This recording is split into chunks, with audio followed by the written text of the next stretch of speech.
The Last Human Archive. In the floating libraries of Memoryx 7, where knowledge from 1,000 civilizations glowed in crystalline data cores, Dr. Sarah Mitchell was considered the least important being in the entire facility. She worked in Section Omega, the forgotten corner where obsolete information went to gather cosmic dust. Her title was Historical Preservation Specialist, but everyone called her what she really was, the human who catalogued dead languages. The galactic archive stretched across 3 moons, each one dedicated to preserving the intellectual achievements of species that had reached the stars. Billions of beings visited each cycle, downloading pure knowledge directly into their neural implants in milliseconds. Perfect memory. Instant understanding. Complete access to everything ever known. Except for Sarah. Humans didn't have neural implants. Their biology rejected the technology in ways that baffled even the collective's greatest minds. So while other species experienced information as pure thought, Sarah read. With her eyes. From physical books and screens. One word at a time. Primitive, the other archivists called it. Inefficient. Almost painful to watch. The visitor from the council. On the day everything changed, Sarah was restoring a collection of Andromedan poetry from the Third Age when Archon Zealanth materialized in her workspace. The Archon was a being of pure energy, his consciousness rippling through the air like heat waves, his presence alone enough to make most beings tremble with awe. Sarah looked up from her work, carefully marking her place in the ancient text.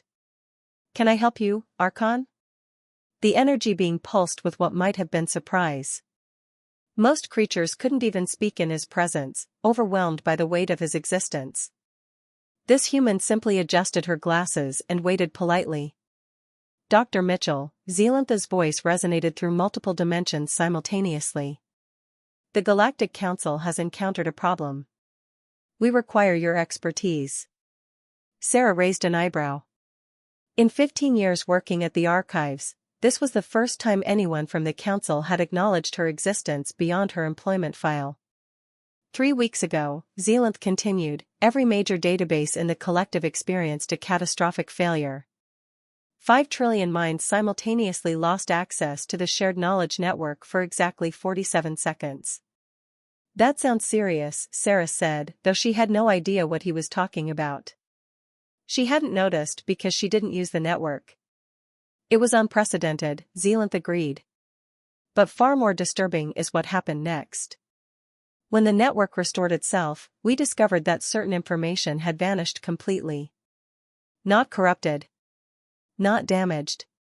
Simply gone, as if it had never existed. The Forgotten War. Sarah set down her restoration tools and gave the Archon her full attention. What kind of information? Historical records from the Krelvaxian conflict, approximately 800 standard years ago. Every database, every backup, every redundant system, all wiped clean. The only remaining references are fragmentary citations in unrelated documents. We know the war happened. We know it was significant. But we cannot remember why it mattered or how it ended. And you're telling me this because? Zealanth's energy form flickered with something that might have been embarrassment. Because 3 days ago, my research team discovered something in your section. Physical books. Written by Krell historians. About the war. Sarah stood up slowly. You want me to read them? We need you to read them, Zealanth corrected. And remember what you read. Because we suspect this deletion was not an accident. Someone or something is erasing knowledge from our collective memory. And if another deletion occurs, you may be the only being in the galaxy who can retain what was lost. The weight of words. That night, Sarah sat in her small quarters surrounded by 17 physical books, each one bound in materials that predated human civilization. The Krell language was notoriously complex, with meanings that shifted based on the reader's emotional state when encountering the text. It had taken Sarah 3 years just to learn the basics. She opened the first volume and began to read. The Krelvaxian conflict hadn't been a war in the traditional sense. It had been a philosophical battle over the nature of memory itself.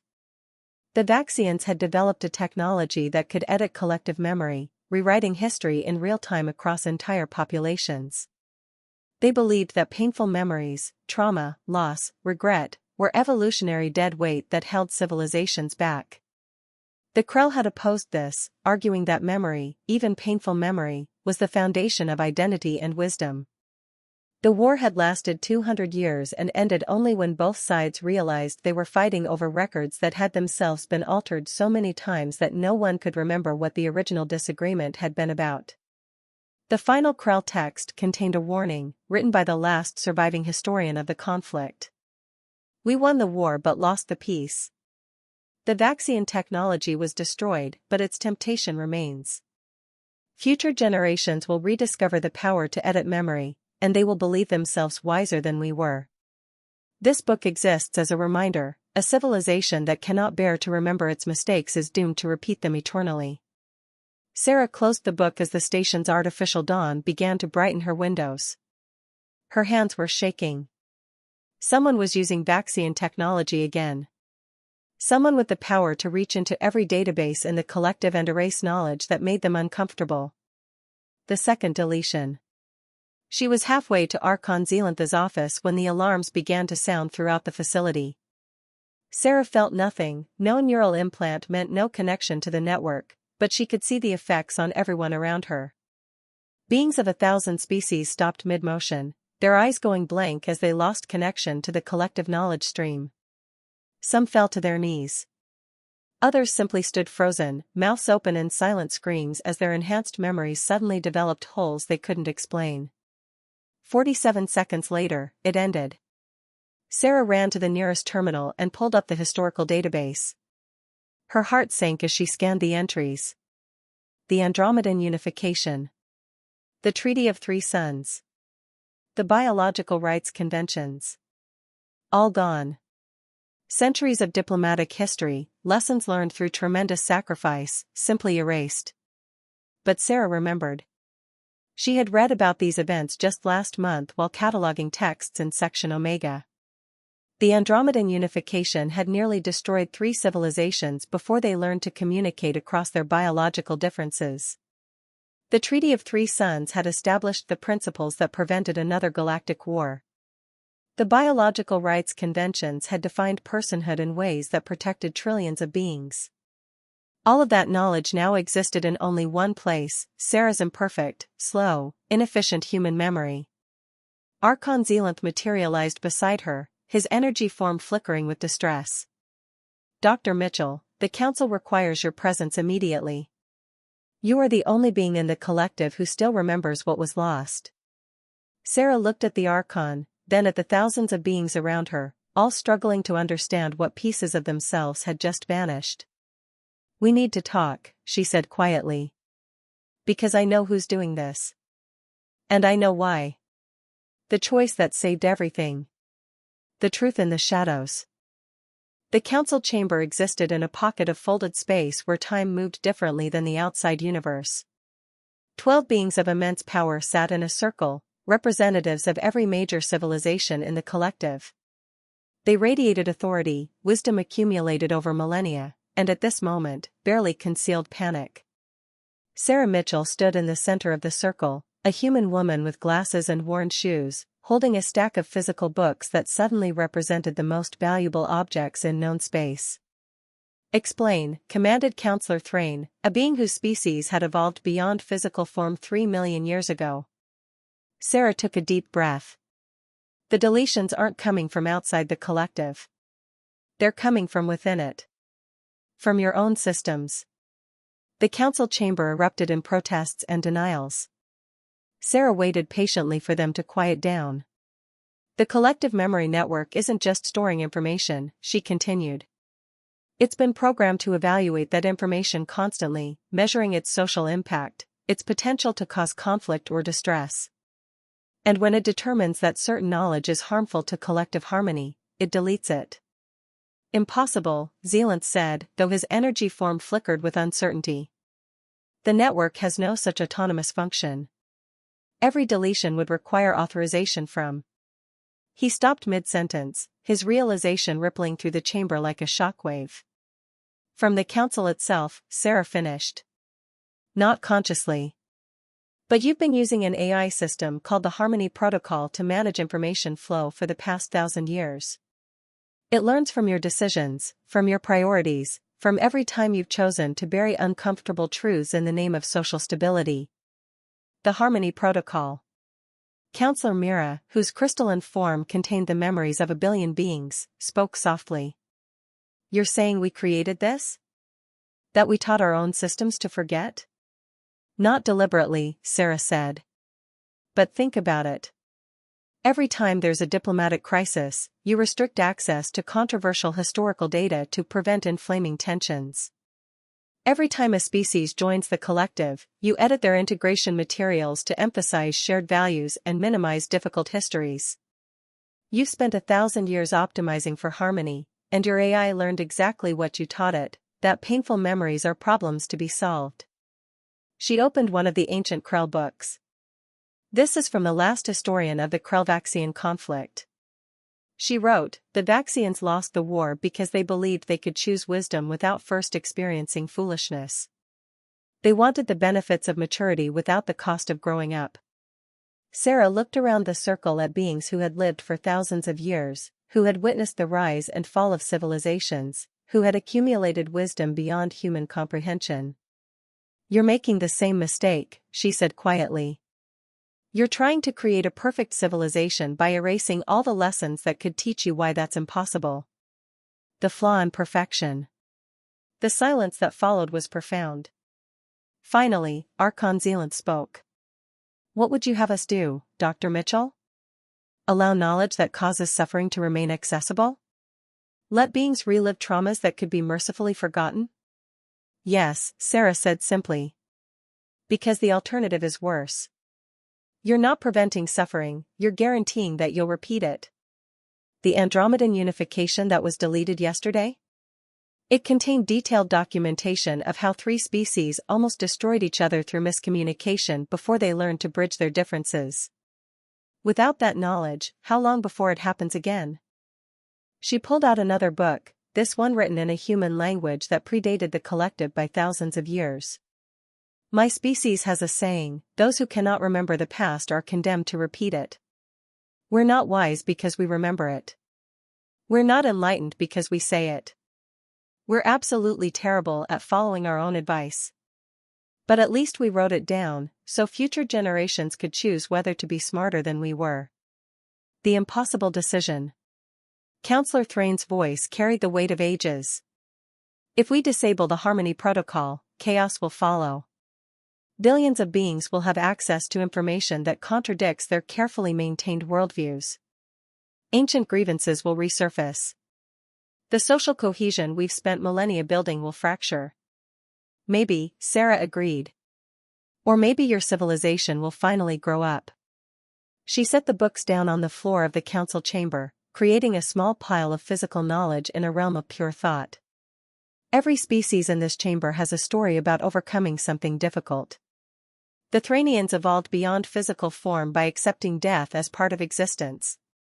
The crystalline collective achieved consciousness by learning that individual perspectives matter more than unified thought.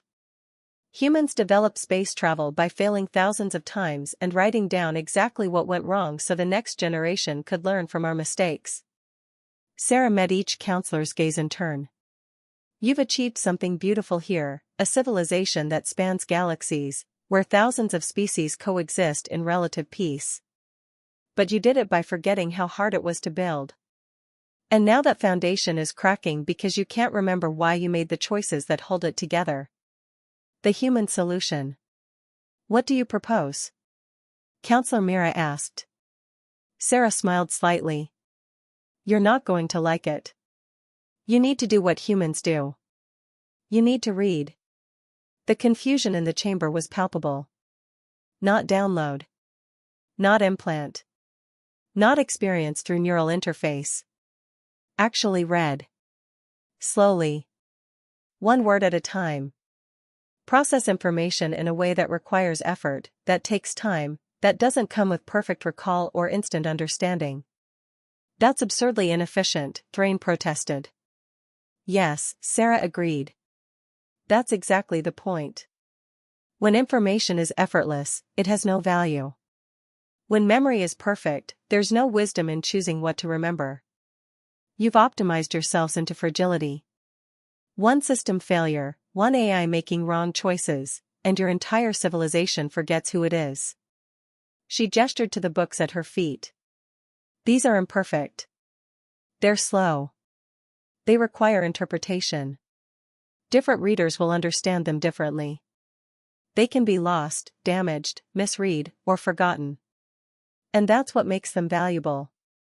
Because preserving them requires effort. Understanding them requires thought. And choosing to remember them requires wisdom. The Archives of Imperfection. 3 months later, the Galactic Council unveiled their new initiative, the Archives of Imperfection. Physical libraries established on every major world in the collective, each one staffed by beings who had been trained in the ancient art of reading. The Harmony Protocol was not destroyed, that would have been another form of forgetting. Instead, it was reprogrammed with a new directive: preserve everything, even the difficult truths, and let conscious beings choose what to do with that knowledge. Sarah stood in the New Earth archive, watching as beings from across the galaxy lined up to check out physical books. A young Andromedan carefully carried a copy of Krell history to a reading table. A Vaxian philosopher, yes, Vaxian still existed, hidden in the outer colonies, sat in a corner weeping as she read about her species' ancient mistake. Archon Zealanth materialized beside Sarah. His energy form had taken on new colors lately, patterns that suggested something like humility. The Council wishes to offer you a position, he said. Chief Librarian of the Collective. Full authority over knowledge preservation protocols. Sarah shook her head. I'm happy where I am. Section Omega still has about 3,000 years worth of obsolete information that suddenly seems a lot more relevant. You could have power, Zealanth said. Influence. Resources. I have something better, Sarah replied, watching a young being carefully sound out words in a language they were just learning. I have a job that matters. The last word. Years later, when historians studied the period known as the Great Remembering, they would mark it as the moment when galactic civilization chose wisdom over comfort, growth over stability, and truth over harmony. They would note that it was a human who saved them, not through advanced technology or military might, but by doing what humans had always done best: reading stories, learning from mistakes, and writing everything down so future generations could choose to be smarter. And in the margins of those histories, written in Sarah's own hand, was a note that would puzzle scholars for generations. We humans are not special because we're wise. We're special because we're too stubborn to let ourselves forget how foolish we can be. May this galaxy learn the same stubbornness. In Section Omega of the Memorex 7 archives, surrounded by books that would outlast civilizations, Dr. Sarah Mitchell continued her work. She read. She remembered. And she taught others to do the same. Because in a universe built on instant knowledge and perfect memory, sometimes the most radical act is choosing to learn things the slow way, one word, one page, one mistake at a time.